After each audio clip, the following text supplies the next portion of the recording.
Hello, Westford! Flags are waving over veterans' grave sites throughout the town. The school committee recognized 2 Westford Academy students this week, and some fake pine needles are permanently coming off a local cell tower. I'm Ira Keltz, and it's time for WestfordCAT News.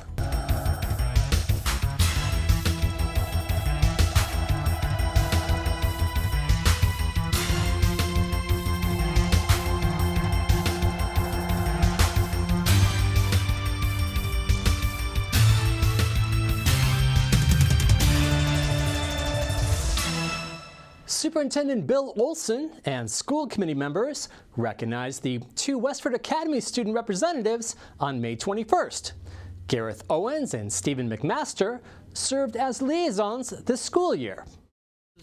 Towards the end of the school year and every year, we present our student representatives with a plaque of appreciation. And we're going to present this to Stephen McMaster. Stephen and Gareth is not here tonight. Gareth Owens, we have a plaque for Gareth also. And I have to say that we have enjoyed, at least I have enjoyed, certainly, and I'm sure the committee, your participation in Gareth's as much as any 2 students that I've observed in the 32 years I've been here. You are never shy to take a position on any issue. Your comments are always constructive. I particularly like it when you say nice things about Dr. Clary and myself. But we're going to, Mrs. Adams and I are going to present you with a plaque of appreciation. We can't thank you enough. And we hope you're back next year. Thank you so much. Stephen. Congratulations. Thank you.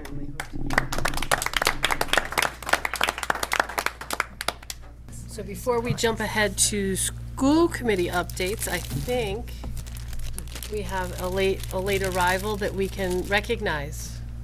Well, Gareth, I was just mentioning. Not recognize your late arrival. Not to call you out or anything. Not to call you out or anything. I was just mentioning a few minutes ago, we presented a plaque to Stephen, and we have a plaque for you also, in appreciation of just the outstanding contribution that you have made for several years now to the school committee. We've enjoyed your personality, we've enjoyed your insight, we've enjoyed your supportive comments. We've also enjoyed the fact that you provide us with a realistic perspective of what is going on at Westford Academy and what you hear about what's going on in the school system. And so we couldn't ask for 2 better representatives. And Avery and I would like to give you this plaque as a token of our thanks. Thank you very much. And we wish you the best of luck in college next year. Thank you so much. Thank you very much. I really appreciate it. Great job. Thank you. Thank you for your service here. Owens is graduating on June 1st. McMaster is a junior. An oversight in notifying the candidates led selectmen and school committee members to postpone the appointment of a 7th school committee member until the June 12th selectmen's meeting. Alicia Mallon, Julie Morrell, and Stephen Steers have all applied for the appointment. But when Morrell didn't show up, Mallon and Steers both said they had not received an official notice that an appointment was taking place that night, and perhaps Morrell was unaware. That led Selectman Chair Scott Hazelton to continue the matter. I'm going to become very popular tonight and make an executive decision. We're not going to take a vote. We're going to wait till next meeting. I'm frankly alarmed that you weren't notified and that Julie wasn't. I think it is unfair to not give her a chance to speak her mind. So yes, Alicia, you can. Just to clarify, I did not get an email directly from the boards about this. It was Right. in the packet from the Board of Selectmen. That was how I was notified. Right. It had nothing to do with a substantially separate email. I just think so we you're aware. really do need to postpone. That's not how it should work, and I think it's appointments should be fair, and it's not fair if a person can't speak for themselves. So I hate to do this, but it's our mistake. So we will regroup and do this again on June 12th, I believe, is our next meeting, correct? And we'll make sure that, yes, do you want to? 12th, it's the second Tuesday, it's June 12th. Second Tuesday. Morrell could not be reached for comment. You can watch the entire selectmen's meeting at westfordcat.org.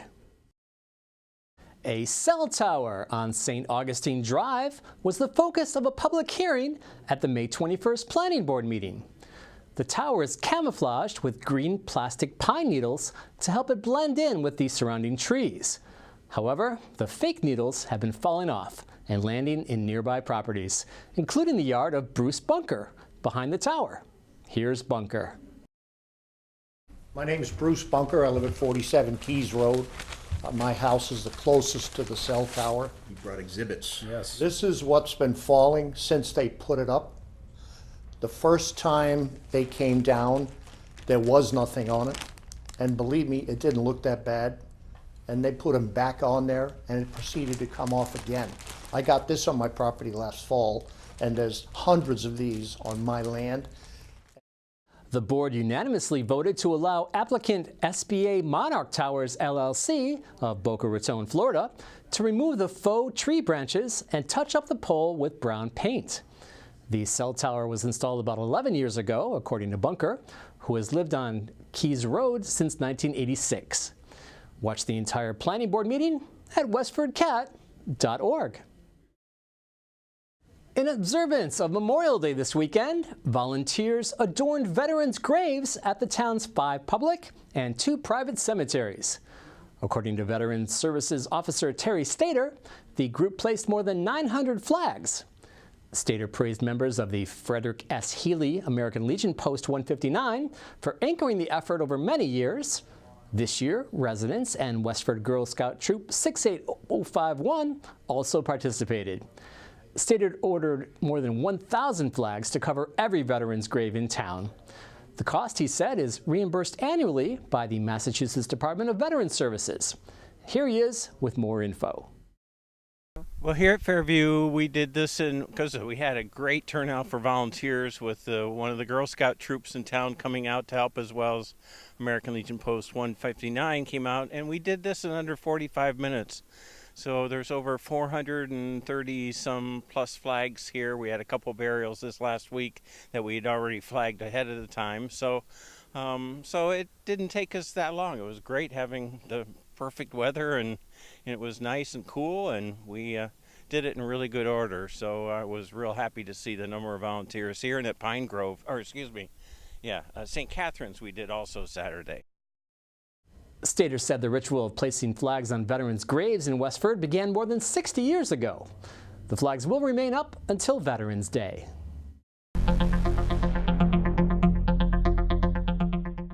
And now for our feature of the week. Phase 2 of the Bruce Freeman Rail Trail was celebrated on May 11th in a ribbon-cutting ceremony by local and state officials and members of the Friends of the Rail Trail.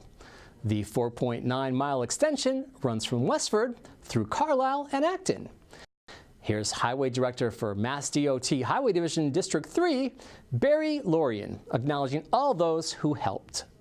I'm excited to be joined here today by Lieutenant Governor Polito, Mass DOT Highway Administrator Gulliver, and elected officials from the towns of Acton, Carlisle, and Westford, including Senator Eldridge, Senator Barrett, and Rep. Corey Atkins, as well as many members of the Friends of the Bruce Freeman Rail Trail Organization, residents. I'll say that again then, Friends of the Bruce Freeman Rail Trail Organization.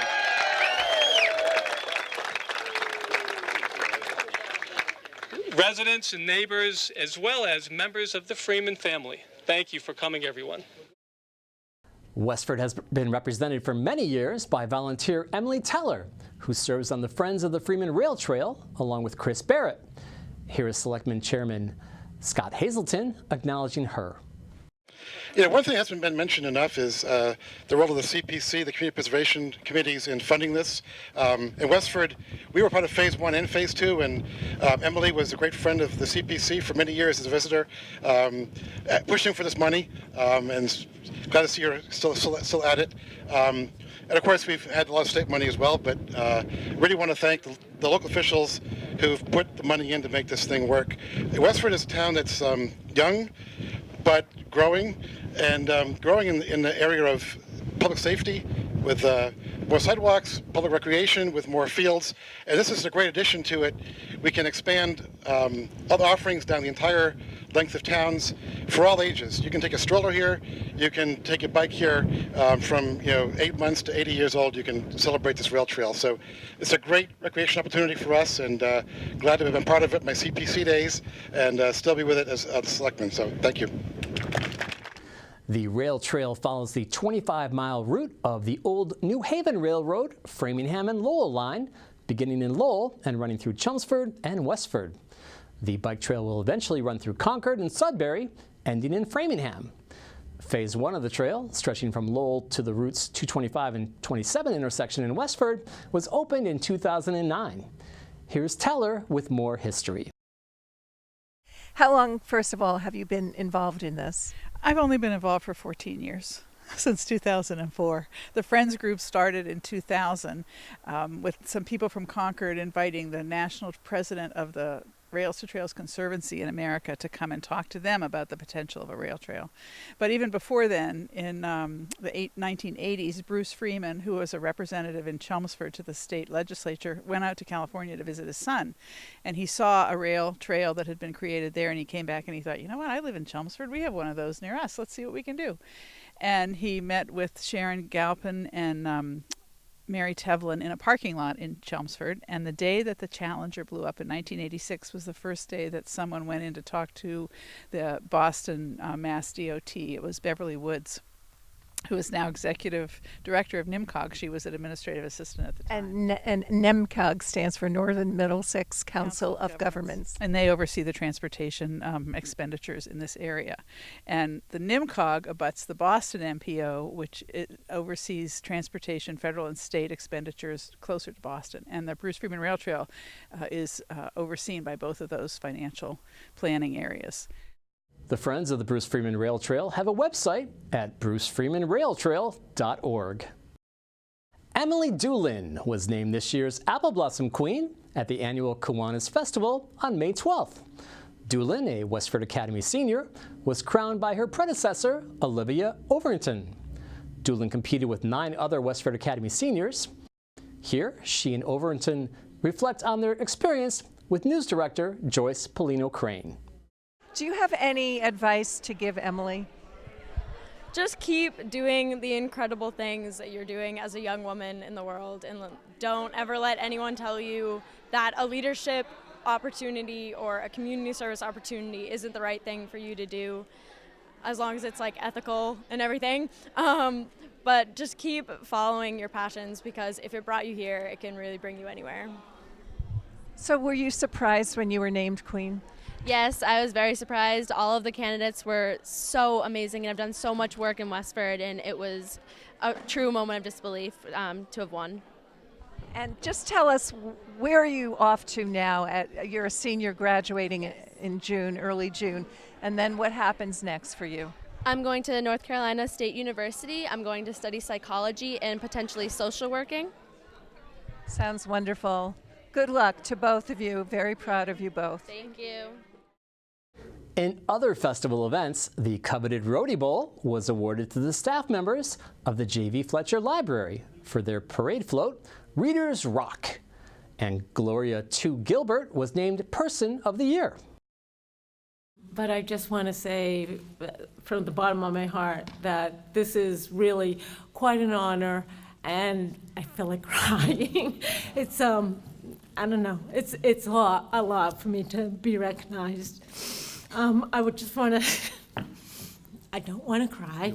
I want to say thank you to everybody that has supported me. Brian, my husband, my great friends, the Kiwanians, for your support. It's truly been a long haul, a great ride. I've loved meeting so many of you guys and working with you guys and just getting to, just be really good friends. It's given me a lot of meaning and reason to be. And thank you very much for this really nice opportunity. Thank you. You can find the entire video of the Apple Blossom Festival at our website, WestfordCAT.org. Here's an update from Town Hall from Assistant Town Manager Eric Heidemann, speaking from the Rodenbush Community Center, which is undergoing renovations. So as you'll notice, we're here back at the Rodenbush building, which is currently in the middle of its rehabilitation project. We've been here a few times actually, doing our bi-weekly town manager report. I really wanted to be able to show off the space here on the top floor of the building. This is the proposed location of the town's parks, grounds, recreation and cemetery department, which the Board of Selectmen are currently in negotiation with TRCCI. Some key elements of this, if you look to the side, we actually have the new elevator shaft, which will provide handicap accessibility to every floor in the building. So that's a great improvement for this building that it's been lacking for many, many years. This new programming and office space is going to be really great, provide our staff in the town department with the resources they need to be able to provide the best services for the Westford residents. So we're really looking forward to the future and trying to negotiate a good long-term deal to house our town department here, and we will update you with more information as it becomes available. We have the streetlight project that was approved at annual town meeting. So we are working with the Metropolitan Area Planning Council, and we have released a request for proposals, which we'll actually be reviewing today. And that is to select a designer for the project. Again, that is for the LED replacement project. It's going to be throughout Westford. So by around August or September, I'd expect to see LED streetlights getting installed throughout town. So we're really looking forward to that. We'll be bringing the design process through the Board of Selectmen to allow them to get input on different areas in town where we want to maybe increase lighting or decrease lighting. But a big part of this project is installing Wi-Fi controls. So we'll be able to have accessibility and monitoring capabilities throughout town when we have outages, rather than relying on residents to call in when they have a light out in their neighborhood. So we're really looking forward to this project, and we're also trying to line up some Green Communities grant funding to offset some of the costs that will be absorbed by the town related to this project. And last but not least, the strategic planning retreat's coming up. This is going to be on June 21st, 2018 at 5:30 at Kimball Farm. It's going to be a lot of fun. I really encourage all residents to come. Our two main topics this year will be on school safety, to go over ensuring school safety within the Westford Public Schools. And our second topic will be on the town center building that's proposed in placement of the center fire station right next to Town Hall. So there'll be some discussion, trying to get some input from residents and seeing what we want that building to look like if town meeting approves construction of it. So that's it for this week. Thank you very much.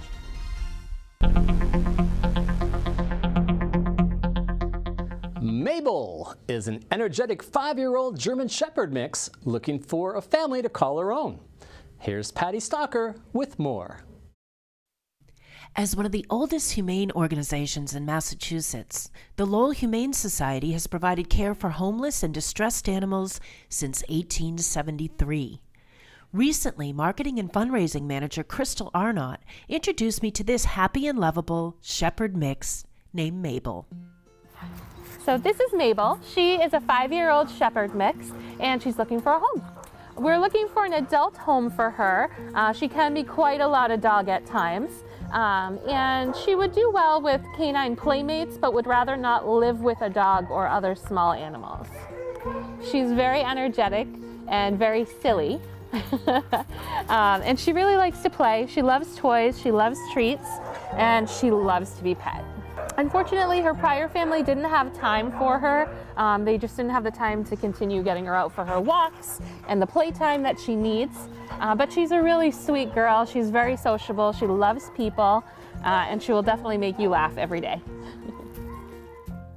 If you'd like to learn more about Mabel or any of the other pets looking for a new home at the Lowell Humane Society, or if you'd like to volunteer, donate, foster a pet, or fill their wish list, visit their website at lowellhumanesociety.org. They're located at 951 Broadway Street in Lowell.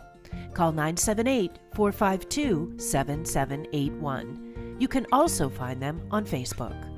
For Westford Cat, I'm Patty Stalker. Ready? Sit. Paw. Good girl. Good job.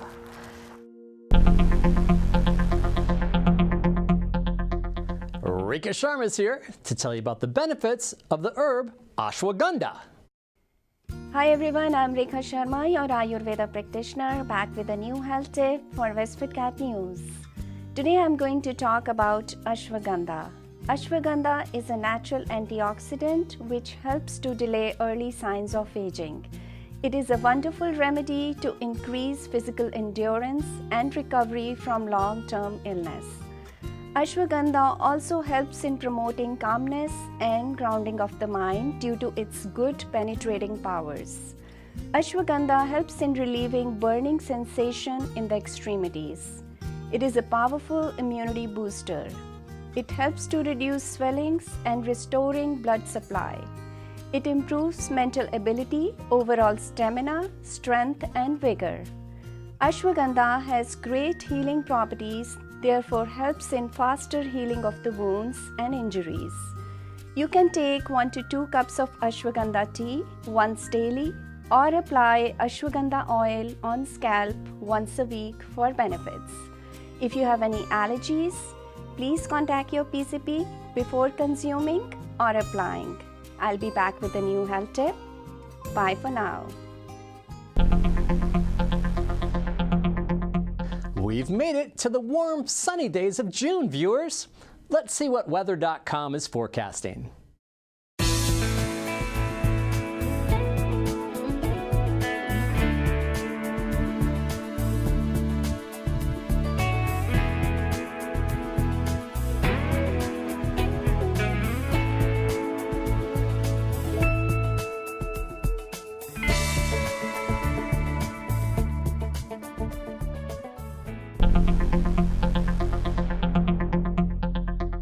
WestfordCAT volunteer Betsy Alvarez is here with suggestions for things to do around town.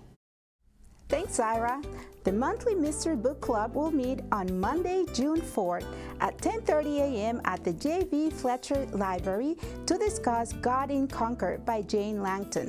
Copies are available for checkout at the main desk and new members are always welcome.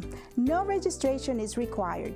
For more information, visit westfordlibrary.org or call 978-692-5555. Registration has begun for the Westford Recreation Department's Destination Exploration Summer Program at East Boston Camps.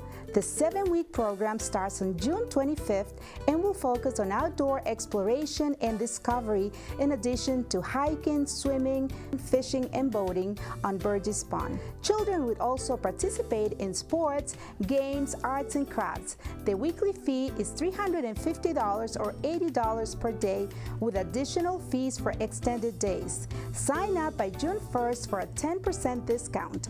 Visit westfordrec.com to register. Take a basic life support class and acquire the skills you need to help someone in an emergency situation. The focus of this Rodenbush Community Center class is on cardiopulmonary resuscitation and team dynamics. You must have a current American Heart Association textbook to attend this class. The $17 book will be available to purchase at the class or by calling the instructor in advance. An American Heart Association e-card will be issued upon successful course completion. The cost of the class is $85 per person. It meets at the Frost Building, 73 Main Street on June 4th, 6:30 to 10:30 p.m. Call 978-692-2358 for more information. I am Betsy Alvarez, a WestfordCAT volunteer. Back to you, Ira. That's it for now, Westford. There's no news show next week due to Memorial Day, but we leave you with images of the Memorial Day observances from past years in honor of our veterans.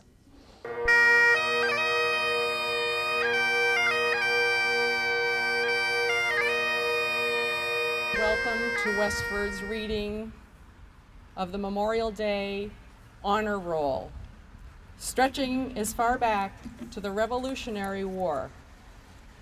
Our team today will read approximately 1,500 names.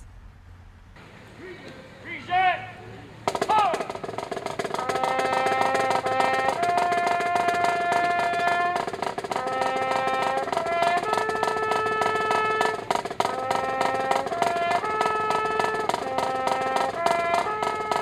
I'd like to welcome you all to our Westford Memorial Day service. At this time, the Boy Scout Troop 437 would like to honor our flag by providing a ceremonial service in recognition of the United States of America's flag. The U.S. flag has gone with our military all over the world, not only serving as a symbol for our great nation, but as a symbol of freedom, liberty, and justice. Folding the flag with honor is a tradition that reminds us of the power and importance of this symbol.